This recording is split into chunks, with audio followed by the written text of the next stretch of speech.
welcome to Velo Fan Motorcycle Workshop episode 6. So we're going to do a little recap here, just what I've been up to. So I adjusted the primary chain in the previous video, and I mentioned about locking off the adjuster nut under here, and I wasn't going to be absolutely certain, but yes, you have to nip it up anti-clockwise as dictated in the Bible for velos. So you want to get yourself one of these.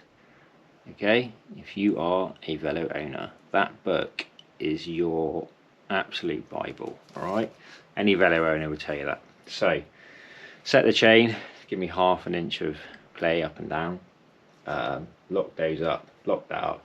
I'm thinking about doing one modification, and that is to add a secondary nut, a little lock nut, just nip it onto the actual adjuster nut, because although you lock that adjuster nut anti-clockwise, so it's kind of not going to move, I think with vibration I've had it come loose, and then this part has moved and it adjusts your chain.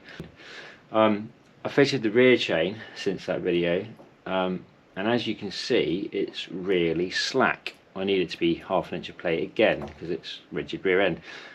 This piece here, I know I should probably zoom in for you, but anyway, that is the adjuster for the rear chain. Now the engineer that I employed to restore this bike, long story, whatever, so he fitted these. I've bottomed them out, I can't go any further with them. The chain's got the correct amount of links, I believe, according to the Velo guys, 124 links. You won't find that information anywhere as far as I can tell. You know, that kind of information is just, you know, so you go by the guidance of the people that know, and it's 124 links as far as I'm aware, brand new chain.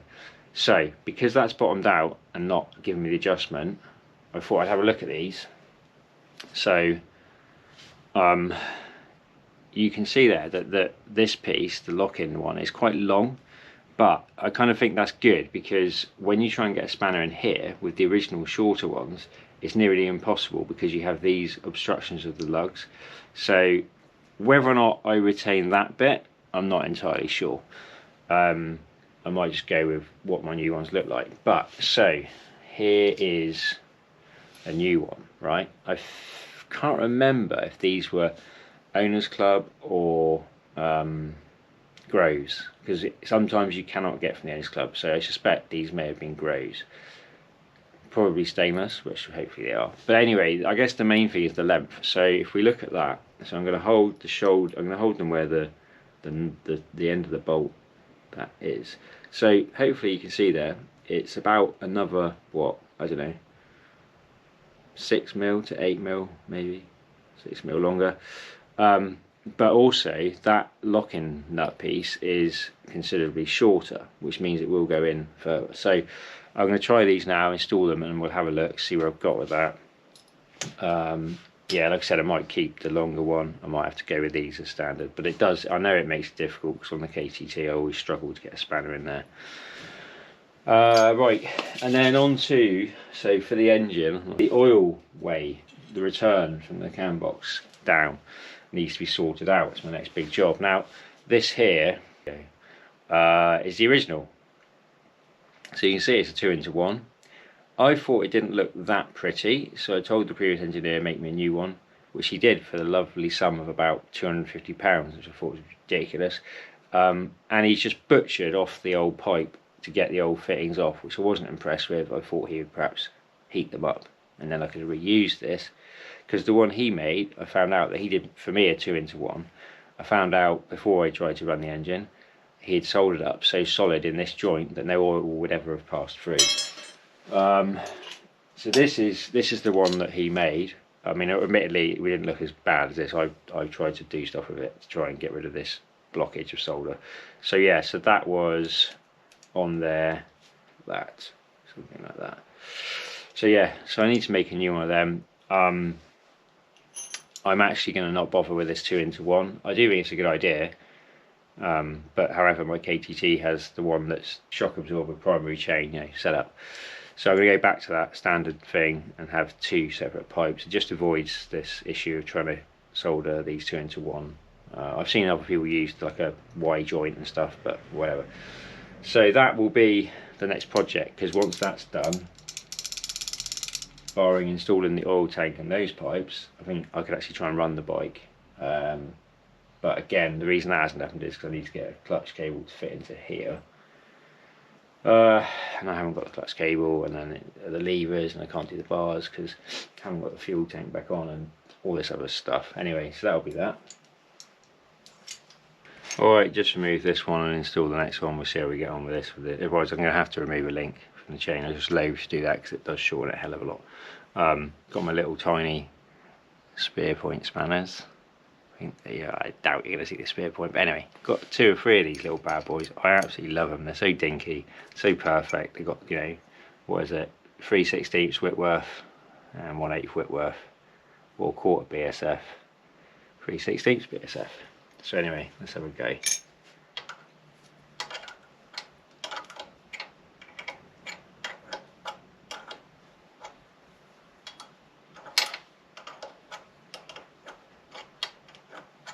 Right, installed these new ones. Still got, I don't know, another 10 mil of travel, I guess, before they're going to bottom out. It's not too bad. So hopefully I won't have to remove a link. What I'm currently doing is I'm just positioning this on the lug, measuring to the end of the adjuster bolt to keep them the same for correct wheel alignment. This may not be exactly correct, castings may not be exactly whatever, so I'll do a better wheel alignment later. I just want to check that's okay.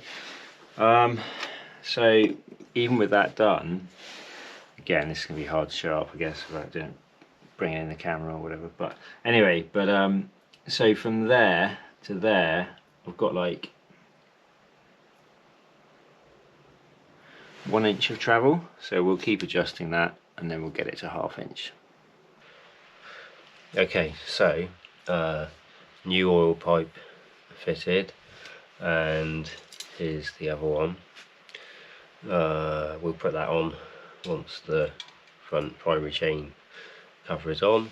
As you'll see, obviously because there's 2 pipes now, I've gone back to the original design, so 1 pipe to here to feed back to the crank, and then 1 to feed this engine shock absorber.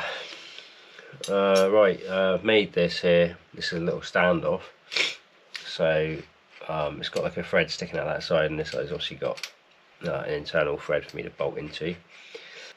Fitted these, the engine head steady brackets, put them back on, and then here I've fitted the front mudguard stay, or you can call it the front stand because it's dual purpose, so you undo that bolt and it actually lifts the front end up.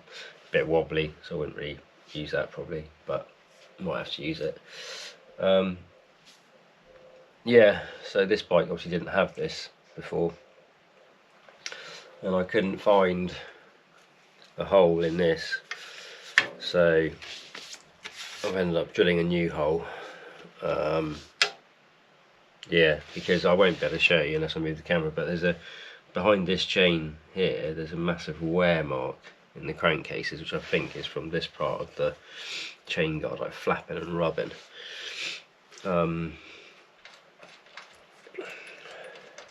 Oh yeah, also I made a new one of these, like there's a crankcase stud through here. It's just 1/4 inch round bar, so that's the original, and there's one that I've made that pretty much identical. So one end they had made the threads slightly shorter than the other, and there's no reason for that, it's just the way they did it, whatever, but I've kind of copied it. This one, basically the nuts were just spinning. I don't think I was pinching the crankcases tight enough, so that's another nice little job that I had to do before fitting the chain case. Made 2 the same, that was an error because the front one is actually a lot shorter, so, but the front one doesn't seem to be spinning, so I figure I'll just keep that as a spare, and I will make a new one for the front if it should spin off. I've retained the original nuts, although I do have new nuts, but yeah, we'll go with that for now. So try and fit this primary chain cover. It's really awkward because the chain is normally wider, so you have to kind of like get in behind here and try and actually went on easy, so that's good. Yeah, normally it's really awkward to get it over the chain.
Okay, that's the chain guard on. We'll be able to give it a bit of a clean up because this has all been resprayed, but it's just got some marks on it. So we might as well try and install this other oil pipe.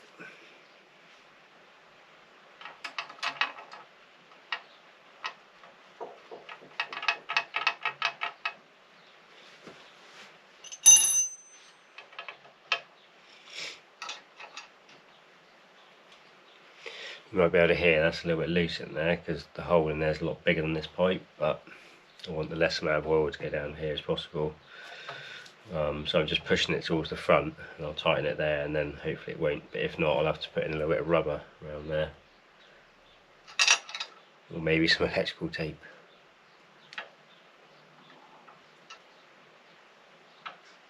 Alright, hopefully that's tight enough, and that runs pretty good to this one. Probably could do going back actually, but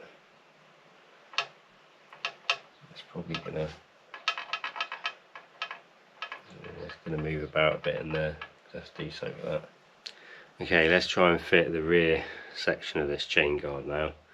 Comes in 2 pieces. There it is.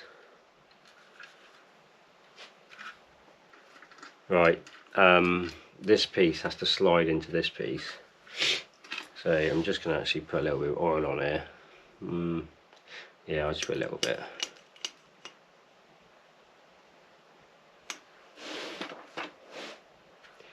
Just thinking it might stop corrosion if water gets trapped in there. Might help it go on.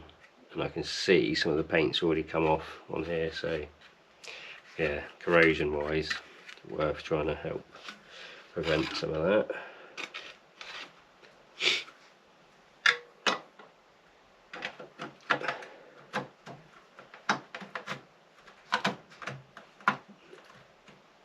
Okay, that'll do. Now I'm just going to try and get a little bit of copper slip on my fixing. Yeah, this bolt goes all the way through, so again potentially could get water in there or whatever.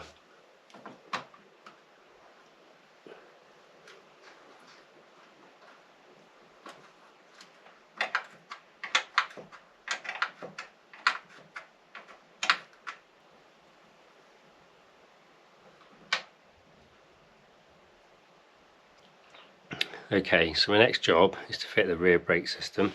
Be putting that on here. Here's the rear brake arm. Now when I got it, it didn't have this little grease nipple fitted. There was nothing there for some reason. Now let's see if I can hopefully get you to see that in the camera with the light. You see it's raised inside the inside of this tube, so I'm just going to have to file that down and then we'll be able to fit that. Alright, so we'll quickly install the rear brake system now. Okay, we'll start with the brake lever. Obviously I filed out that grease nipple, so that's all good now. So I'm just going to apply some regular grease.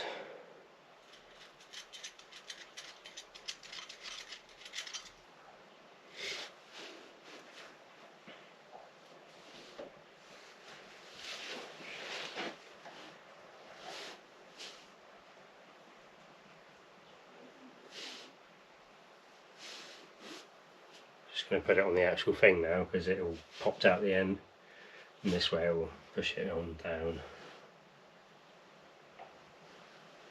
Like that. Still a bit on the end, but that's alright.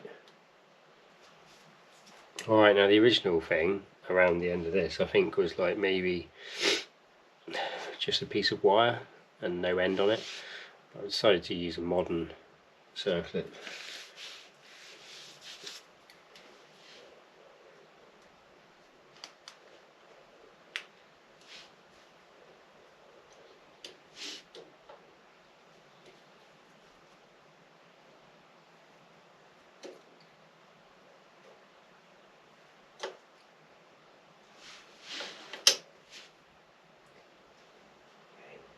That's on there. Alright, now we've got the rear brake arm. This is slightly cranked, dog-legged. I'll make it so that it's popping out rather than popping in. Right, see, let's get some grease on here, we'll clean that off.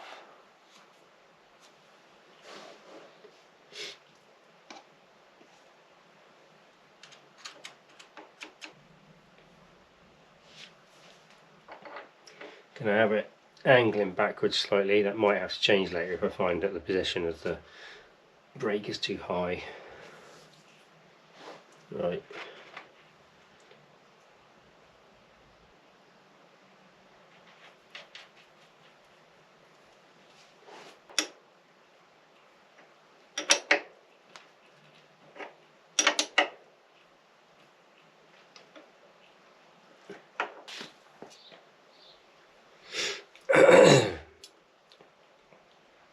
So I got the brake rod here. The end shackle is slightly bent, so I'm going to have to position it on one way or the other, similarly to the backwards handed. It's not meant to be bent, I don't think, but it's affecting where it aligns with the brake. Right, this end, you've got like a through trunnion, I think it's called. So anyway, we'll unscrew that. You start with the trunnion end, so you can screw that in until you're happy with it. Then you can slot the shackle up on the rear end. So, position that.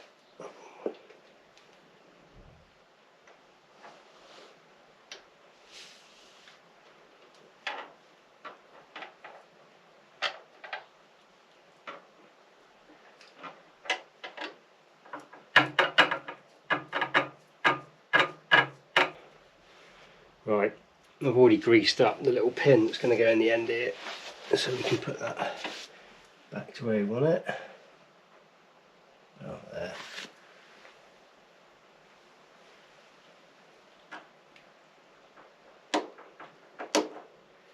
That's free. Now with a tiny split pin.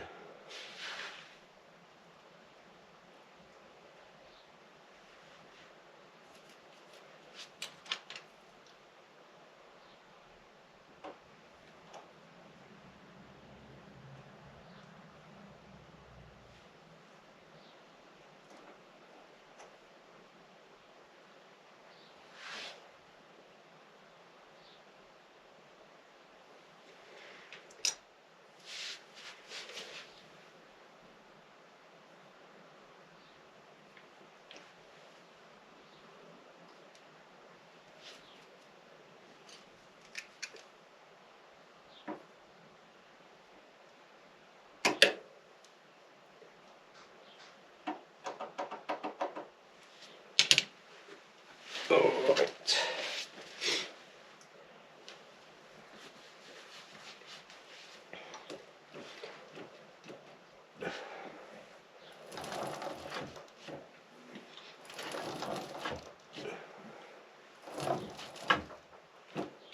Alright, that's all good. This looks really high to me, so until I get the footrests in, we'll find out. Possibly this is meant to go a little bit lower. Yeah, we'll wait and see. If I've got to adjust it, potentially this arm at the back is going to have to rotate to the next position, which is quite a way forward, or I might be able to get enough adjustment on the screw thread there or there, but we will see.